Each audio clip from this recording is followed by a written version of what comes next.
just like so my inquiry statement has become wolves are an essential part or essential asset to Canadian ecosystems. First, I have some facts and comparisons between gray wolves or mainland wolves and coastal wolves or sea wolves. Coastal wolves generally have a lighter coat than wolves on the mainland. Coastal wolves' weight can range between 20 and 60 kilograms. Gray wolves tend to be around 45 kilograms. In the wild, gray wolves can live for 5 to 12 years in the wild. In captivity, they can live for 20 years. Sea wolves, if they are not hunted by that point, can live for 6 to 10 years. It is not known how long they would survive in captivity. Sea wolves have shorter legs than mainland wolves because they have different terrain to transpass. Is that the right word?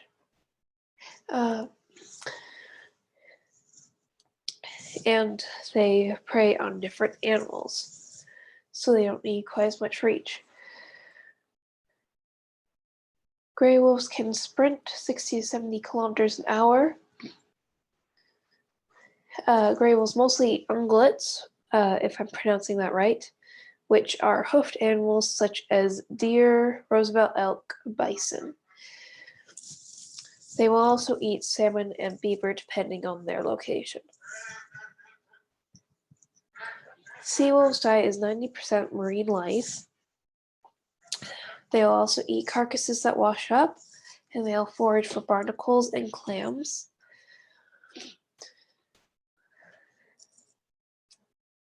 They will also eat ocean fish, sea otters, and mink. Threats to wolves and sea wolves are oil spills, as though oil spills affect mainland wolves less, they can still get affected through the process of bioaccumulation. Sea wolves, as they live off the sea, oil spills will affect them very much, their population. And there is habitat loss. A type of habitat loss is logging. When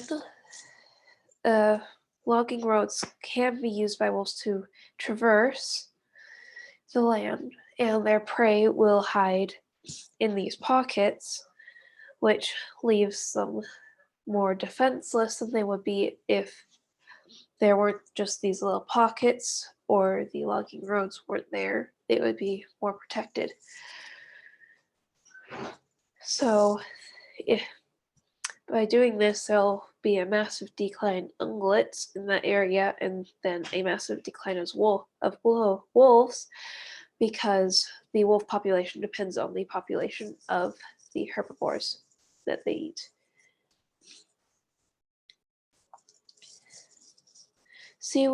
Habitat loss is a major threat to sea wolves. This was seen in the Great Bear Rainforest, because there was an area that was going to be marked for logging where they thought the grizzly bears were the apex predator in the area. But research showed that was actually wolves, and they were able to save land there.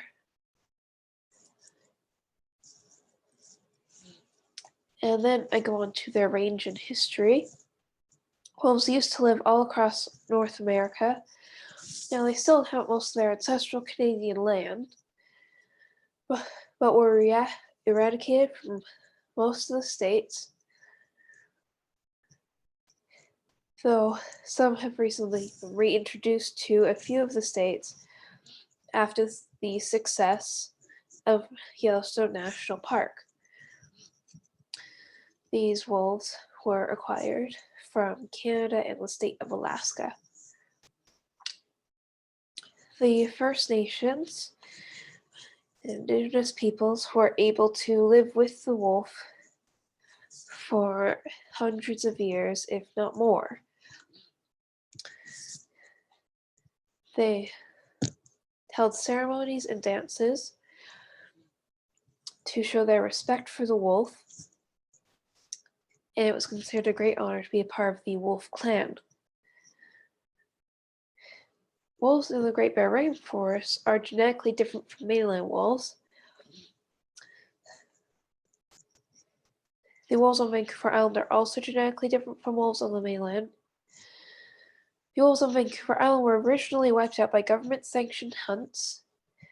Wolves on the mainland tried multiple times to inhabit the island until they were left alone. They were able to repopulate the area.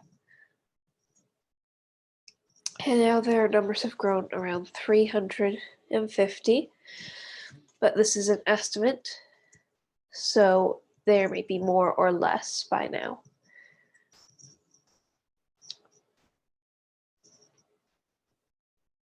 These wolves are not direct genetic links to wolves that used to live on the island. Now, wolves are very important to the ecosystem. They will leave behind what's left of their kill after they're done eating. So scavengers, such as ravens and coyotes, will also consume some of the meat. So the wolf kills benefit scavengers. Wolf kills will also benefit the earth, as decomposers will break down what's left of the carcass. In turn, the carcass will be turned into nutrients for the ground and plants. So wolf kills benefit plants. Because wolves hunt differently than us, they also cause their prey, generally ungulates in this example, to move around more, so the ungulates don't eat down all the young trees and plants. Because eating down all the young trees and plants, the beavers can't make their dams. Because the beavers can't make their dams, the fish have less or no waterways. Also, if there's too much shallow water, the beavers will have nowhere to hide, and without new trees, they also can't build their lodges. So without their lodges and the deeper water, they'll end up dying from either natural causes and becoming weak until the beaver population does not exist after enough time. Wolves will also only hunt sick, weak, old, young prey. Or if it's stuck, that's when they only hunt the healthy ones. By doing this, they will leave the population stronger by eliminating less desirable traits and genetics. Without wolves, the ecosystem would eventually completely die with enough time. Without an element, because wolves are an element, and everything is a key element in the ecosystem. In summary, by removing wolves, the apex predator, it will affect the entire ecosystem and food chain. This was well documented in Yellowstone National Park after wolves were removed from the environment and were only reintroduced 70 years later when they noticed that the aspen tree count was going down. And then I have my bibliography.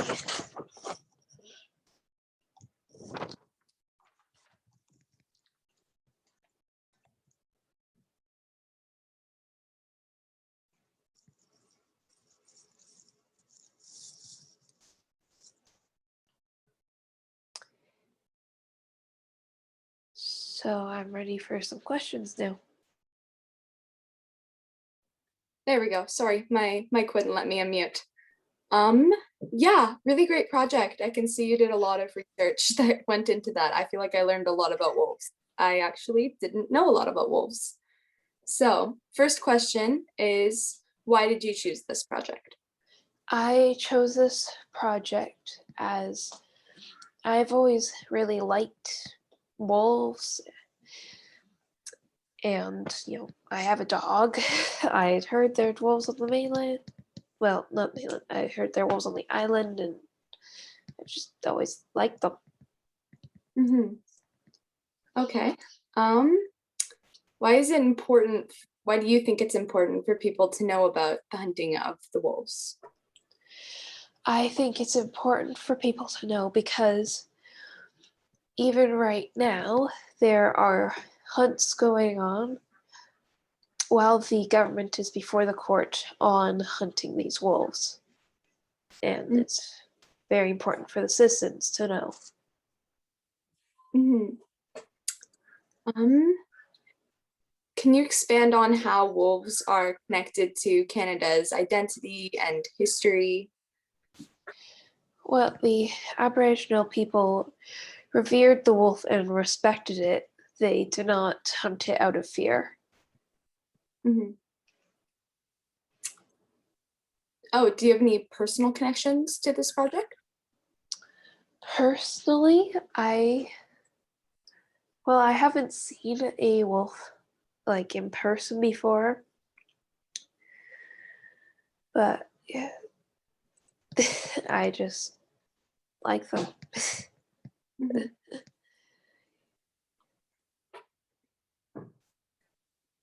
And finally, I will do one final question.